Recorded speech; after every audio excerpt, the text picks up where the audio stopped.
This is the Belle Books and Stories podcast with me, Kay Hutchison.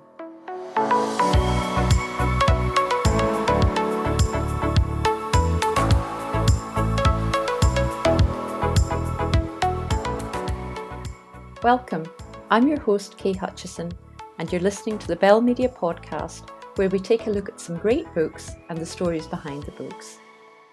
In this episode, I'm speaking to journalist, broadcaster, TV exec and author Stuart Cosgrove. He's had an interesting career. He started out as a fanzine writer on the Northern Soul scene before joining the black music newspaper Echoes as a staff writer. He became media editor with the NME and was a feature writer for a range of newspapers and magazines. He joined the UK's trailblazing television station Channel 4 in 1994 and stayed for an incredible 21 years. He was controller of arts and entertainment and then head of programmes. He was responsible for many successful shows, including the reinvention of the Great British Bake Off, a show format that has garnered worldwide success. In 2005, he was named Broadcaster of the Year in the Glenfiddich Spirit of Scotland Awards. That must have been a good party. And in 2012, he won numerous awards, including a BAFTA and Royal Television Society Award for Channel 4's groundbreaking coverage of the London 2012 Paralympics. As if that wasn't enough, he also has a number of degrees. He graduated in drama and English at Hull University and has a PhD in modern American theatre history. He has studied at the Wharton Business School of the University of Pennsylvania and the John F. Kennedy School of Government at Harvard, and he has a number of honorary doctorates and professorships across the UK.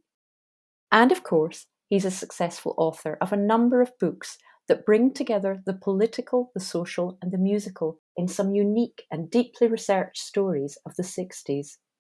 His books include the Soul Trilogy, Detroit 67, Memphis 68, and Harlem 69. And now he's written CASSIUS X, set in Miami in 1963, just as a young boxer starts on his path to becoming the greatest sportsman of all time. I'm particularly interested in the story behind this book and what Stuart did to bring the many strands together in such a compelling way. I'm delighted to welcome Stuart Cosgrove. Hello, Stuart.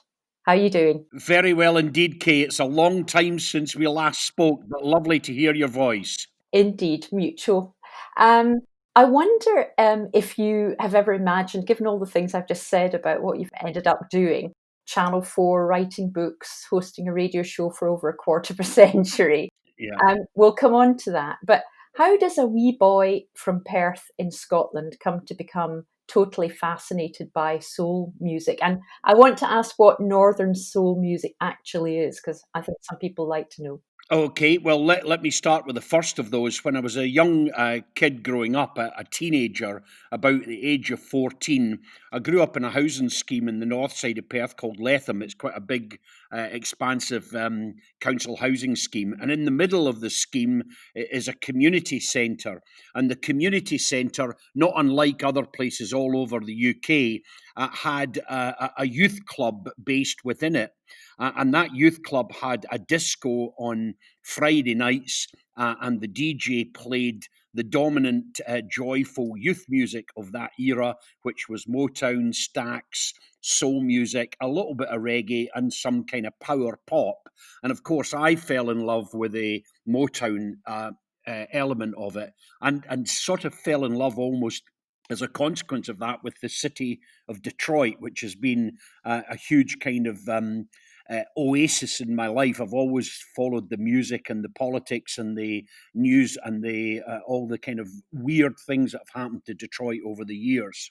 And Northern soul, what's the derivation of that? Okay, Northern Soul is a specific subculture which emerged really in the late 60s as a kind of adjunct of the mod scene. And the north of Northern Soul tends to refer to the industrial north of England, the areas around Lancashire and Yorkshire, where the scene still is very vibrant. There's obviously a Scottish dimension to that as well. But what differentiates Northern Soul from other soul scenes is it's actually a scene based on record collecting and dancing. And the records that Northern Soul scene have kind of if you like, highlighted, have often been records that didn't succeed in America. Now, a lot of people use that as a criticism, saying, oh, well, maybe they weren't good enough. But actually, if you lived in a city like Detroit or Chicago or Atlanta, Georgia, and you were singing and you were kind of based in an African American neighborhood there, and you brought out your first record, you could usually tend to only afford to maybe press up 300, 400 copies. And after many, many years, they simply disappear. If they don't have commercial success, there aren't copies to be had. And so DJs and collectors in the Northern Soul scene sought out those rarities and those obscure pieces of music that for commercial reasons hadn't actually broken into the charts. So it's a collector's scene, it's a rare soul scene, and it's a dance scene. Oh, it's fantastic. And I think 40 years on from these early interests that you had, you're still going to clubs, still dancing, and still collecting records. Tell me about your massive collection. Well, I think the thing about the Northern Soul scene is it's not actually measured by volume. So having 20,000 records isn't the point. The point really is to do with kind of quality and also the kind of cultural importance of it. So the records that I've got a lot of records, but the records that are kind of at the core of my collection are locked away in a walk-in cupboard with a padlock on the door. And in actual fact, without getting into too much detail about the cost of them, the records are worth considerably more than the houses. And that's because you can have records that are worth, anything from £50 up to, £15,000. It's not uncommon in the collector's scene. So a box of records could easily have £100,000 worth of value in it. Well, I won't ask you about your favourite because you've probably got hundreds of favourites, don't you? Yeah, thousands of them, and they change weekly, daily.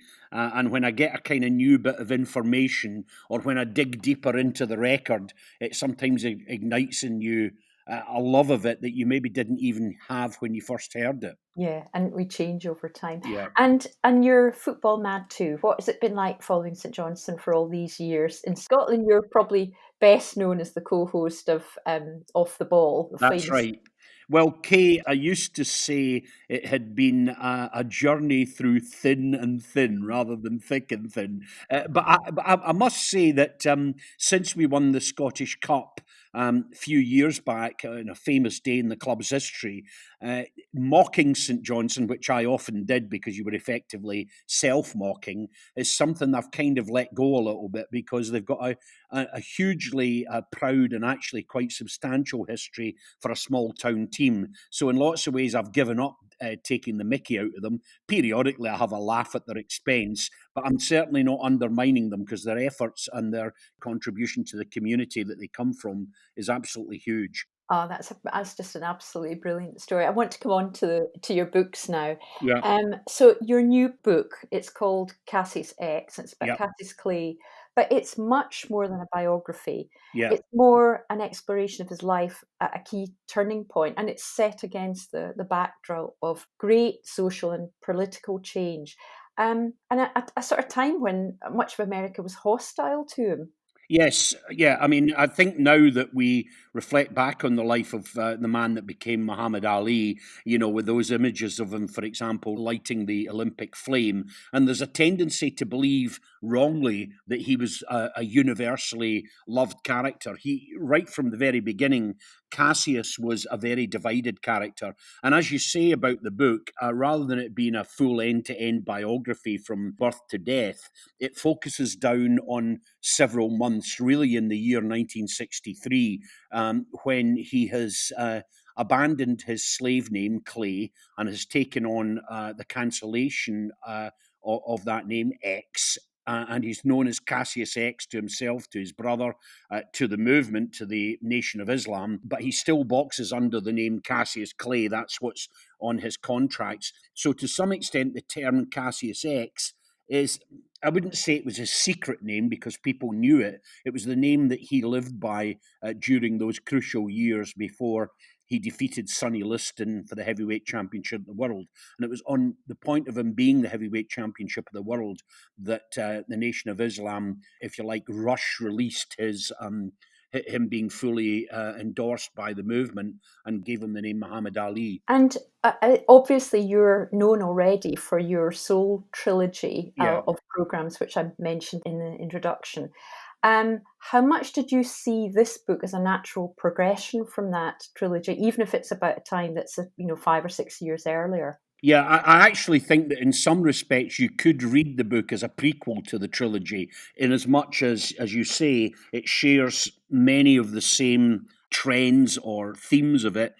One, of course, which is the emergence of the civil rights movement and the living in an era of segregation in the southern states. And it picks up on Cassius as he leaves his home in Louisville, Kentucky, and moves to Miami, where he trains at the Fifth Street Gym, owned by Chris Dundee, the brother of his manager, Angelo Dundee. And so it kind of picks up with him at a point when he's already building up his professional reputation. But these are kind of divided times, and we know that he's a man with all sorts of different kind of skills. Curiously enough, I think I'm the first person that's ever wrote about his love of close-up magic. He loved magic tricks, and That's funny. it is weird. And he would play magic tricks with kids and things like that. But the way that I use him as a character is he's a witness to the early days of soul. So the book could be conceived as Cassius X and the first days of soul music. And how much of the story did you know before you embarked on the project? And was there a particular incident that most surprised you about what he was dealing with? Well, I knew the overall kind of basic biography of his life. And of course, he's a significant figure in Detroit 67 when he visits Detroit in the spring of 1967. Literally, I mean, he fights in Detroit 2 days before he's stripped of his titles because of refusing to accept the draft and going to Vietnam. And so he's appeared in the trilogy as a walk-on character. He's not from Detroit, but he boxed there in an exhibition match in the spring of 1967.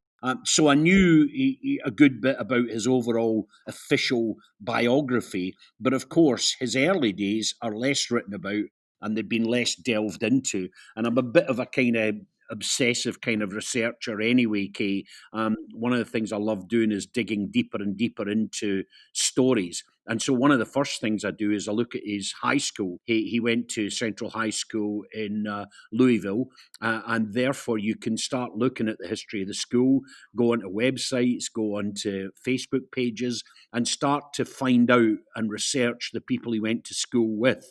And there are three characters that kind of recur across the book, many of them caught up in the soul music scene, not least his sparring partner and close friend Jimmy Ellis, who was a great, great soul singer and whose gospel group signed to Atlantic Records later in the 60s. So, I kind of look for those kind of deeper relationships that make the story of soul music and the story of boxing come alive for more general readers.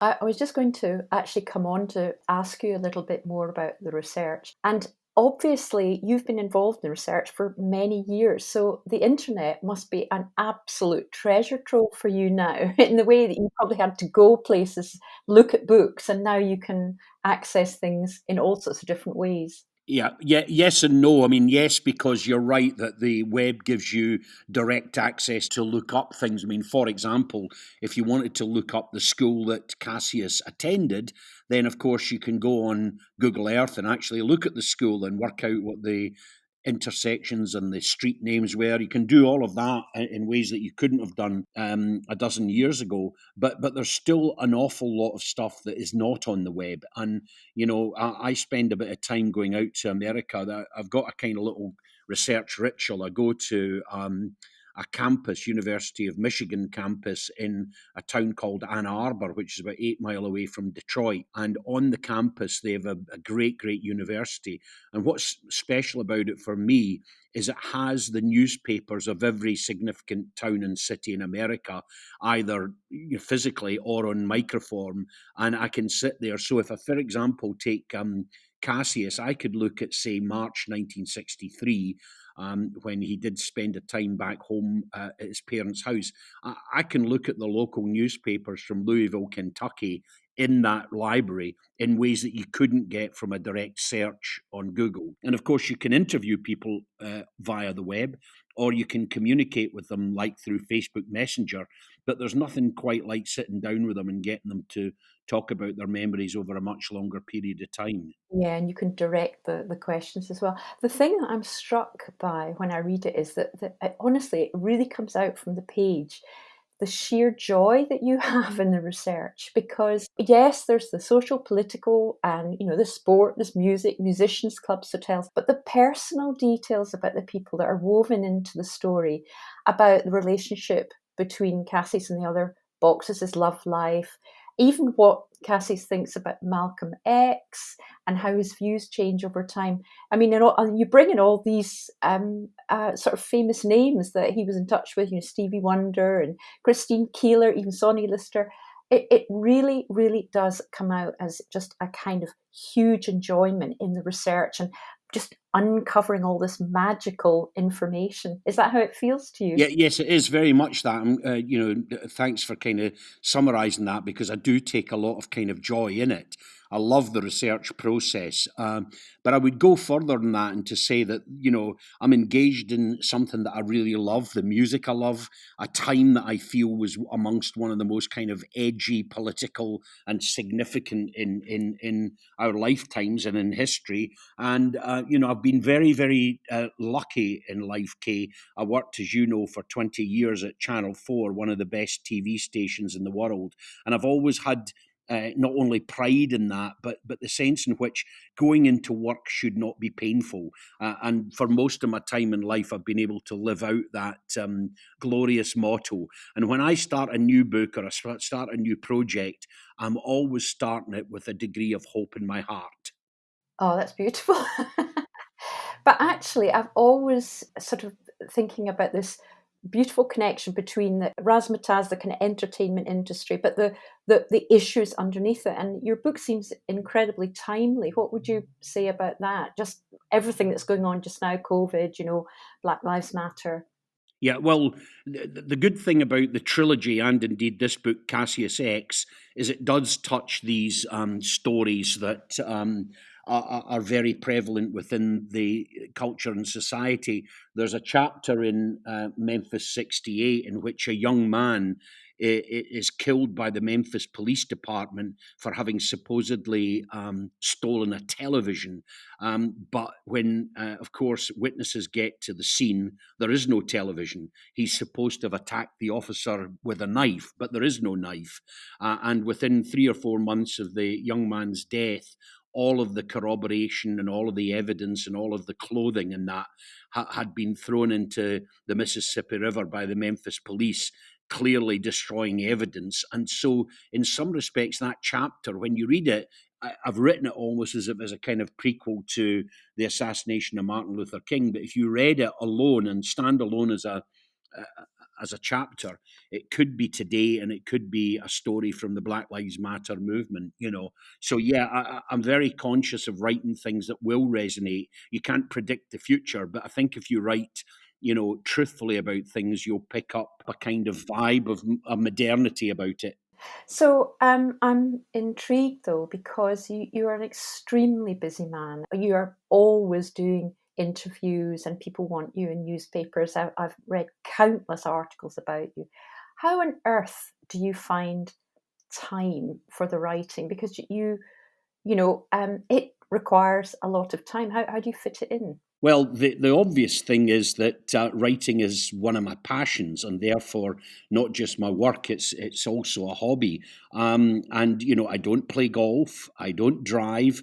I'm not a heavy drinker, so I don't waste time in pubs talking to guys about my handicap. I'm usually at home reading and writing and experimenting and actually researching. So whilst I have got a great capacity for work and I work hard and I do a lot of projects simultaneously, it's also the case as well, Kay, that I don't tend to waste time. I'm not a great kind of believer in thinking, right, well, I'll have a day off tomorrow and just chill out and, maybe in the evening I'll go down to the pub. I'm not that kind of person. And, one odd thing about me, I'm a wee bit of a sociable loner, if I'm honest. I like spending time, on my own researching and that. And I was asked in one of, it wasn't even an interview, it was a kind of web kind of podcast thing for a football podcast. And the guy asked me, he was a Glasgow guy, and he asked me where my local was. And I kind of was actually quite taken aback by the question, because I can't remember a time when I've ever had a local, when I've gone to a pub at night, known the barman, known the people in the pub, sat down and talked to them about the events of the day. It's just not what I do. I would be much more likely to be found poring over a screen, or, as you say, researching the web, or travelling off to an event in the north of England, or being on a kind of northern soul auction site. So these are the ways that I get my thrills and my fun. Sounds like paradise to me, and I feel actually quite similar, like quiet time and all the rest of it. Do you have a particular way of writing at a certain time? Are you a late person? Has it got to be really quiet? And you must be extremely organized as well to make sure you do all these things. Although maybe you're just working flat out all the time. Maybe you're just keep busy all the time, and that's why you deliver so much and produce so much. Yeah, well, I think the honest answer to that is that I provide a kind of way in which I can write books and write them efficiently. There's an odd thing in going back to days at Channel 4. One of Channel 4's commercial success as a broadcaster was that it was great evolving factual formats, ways of kind of looking at anything from kind of relationships or diet or clothes, and putting it into a format that people could enjoy and watch at 8 o'clock at night on the television. So if you looked at something like Location or Super Nanny or any of these things, they became kind of heavily formatted. If you look at my books, I'm not saying they're necessarily influenced by Super Nanny or anything like that, but the books have an inherent structure within them. The trilogy, for example, are all set in a single city across a single year, Detroit 67.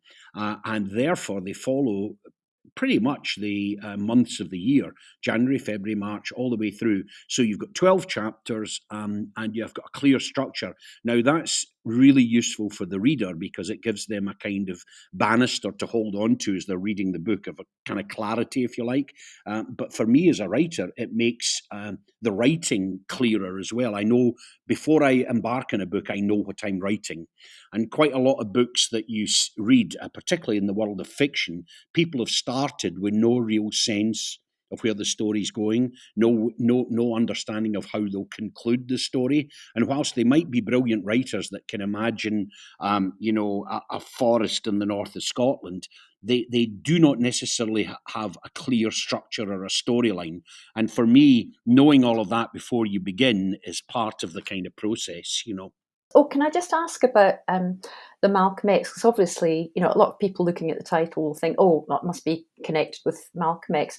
Can you say a wee bit about the relationship between Cassius and Malcolm X, the way you portray it in the book? Well, the first thing really is that the two men didn't know each other until the spring of 1962, when the then Cassius Marcellus Clay travelled by car with his brother and a local member of the Nation of Islam in Miami, and they travelled north to Detroit to what was effectively a rally for a young Muslim guy who'd been shot in Los Angeles. So it was a kind of fundraiser for his life and death. And they met each other in a cafe next to the place where this event was taking place. So the first time he'd ever set eyes on Malcolm Little, who of course became Malcolm X. Now, in order that you understand this, the requirement for conversion to the Nation of Islam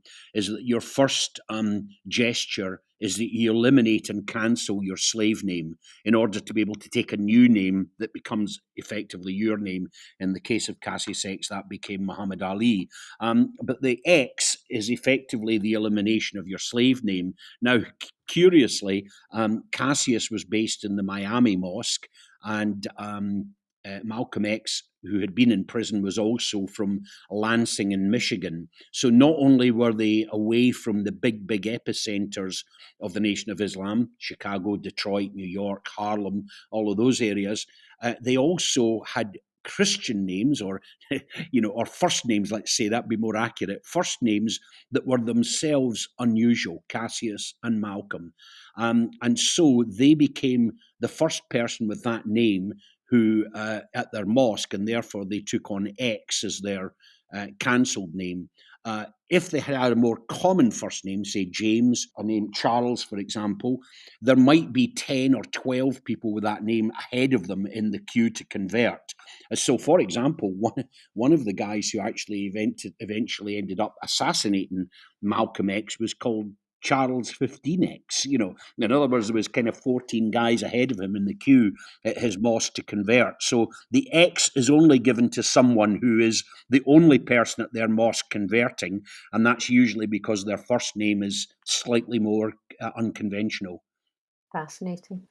And I want to ask you about a couple of interesting things that have happened to you in your life, slightly on the lighter side before I talk about new things that you're doing.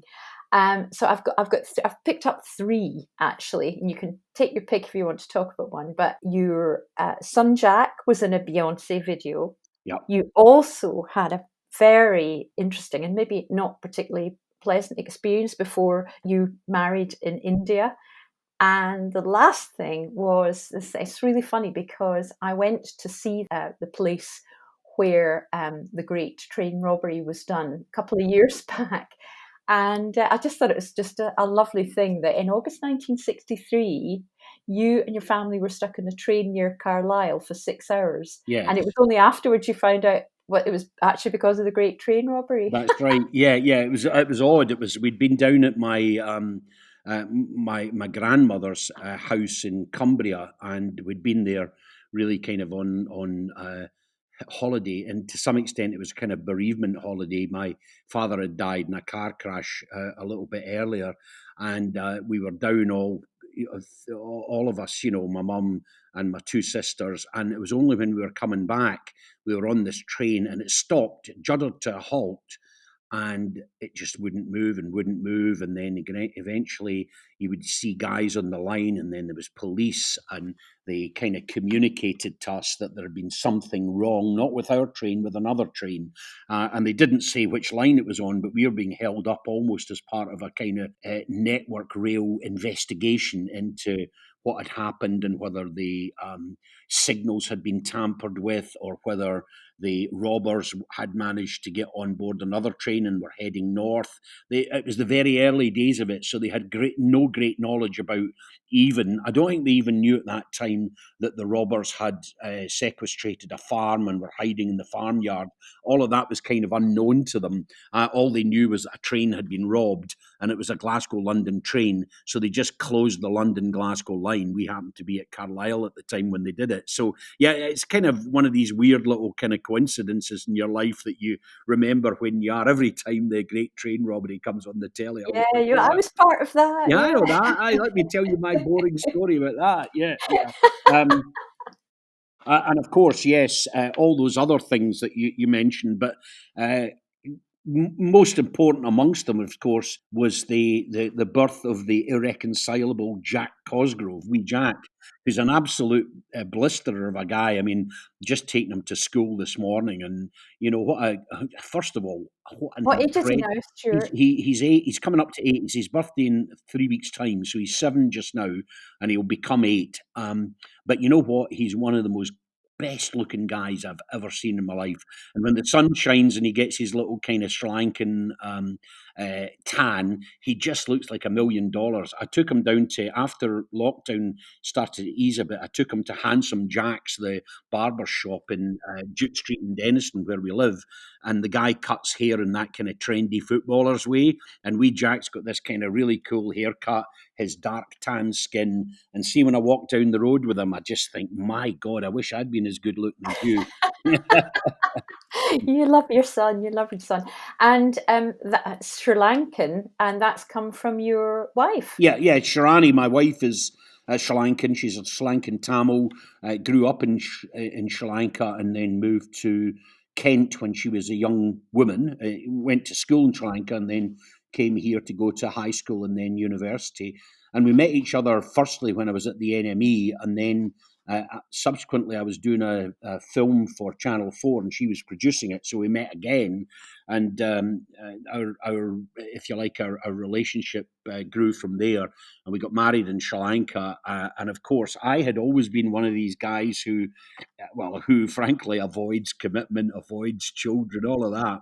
And then out of nowhere, I'm married, and later on in the marriage, we have a child, and this child is just the most amazing wee character you could ever imagine. Just somebody who I really love. And talking about Beyonce, Shirani had been in one of these trendy Soho clubs that they have, something I think it was called Soho House. And she was walking one day. She had wee Jack with her, who must have been about 3 or 4, and she's sitting there with a friend having some drinks. And a guy comes up to her, and he was a guy who'd worked with her on a Channel 4 hip hop program that she'd been producing, and he was the director. So they chatted away, and Shirani looked up and saw this woman saying, "Wow, what a beautiful little baby." And she just thought, God, that's Beyonce Knowles. And Beyonce had been in London doing videos and interviews and things like that. And this was her video director. So they said, "We've got a key shoot tomorrow. Do you want Jack to come to the shoot?" So they sent this kind of luxury car the next morning to our flat, took the little man with them. He was plucked at the door by a production manager, rushed onto the set and handed over to this black girl. The set's actually like a carnival fairground, and he's in the shots kind of dancing away as a young baby to the music. But here's the weirdest thing of all, Kay. This could have gone hopelessly wrong, because they took the clothes that he was wearing, the jackets that he was wearing, and dressed him from the costume department. For some reason, and I have to assume somebody up there loves me, they gave him a Scotland Adidas top. So that's what he's Yes. actually wearing in the film. And that could you imagine if they'd given him an England top? I'd have been, Yes, exactly. You'd have been saying it needs to be cut out. yeah, Oh, exactly, it's no brilliant. way. I mean, I know it's just a little one, but I mean, he does look absolutely fantastic. He's a lovely wee boy, Yeah, oh, he's absolutely gorgeous. Yeah, yeah. and obviously he started young, so who knows where he's going to end up? That will be very interesting to find out, won't Indeed, it? and he will inherit, unless something goes horribly wrong, he will inherit one of the best soul record collections Record in the collection, world. Yeah. indeed, and he's got a hard act to follow with all your fabulous books.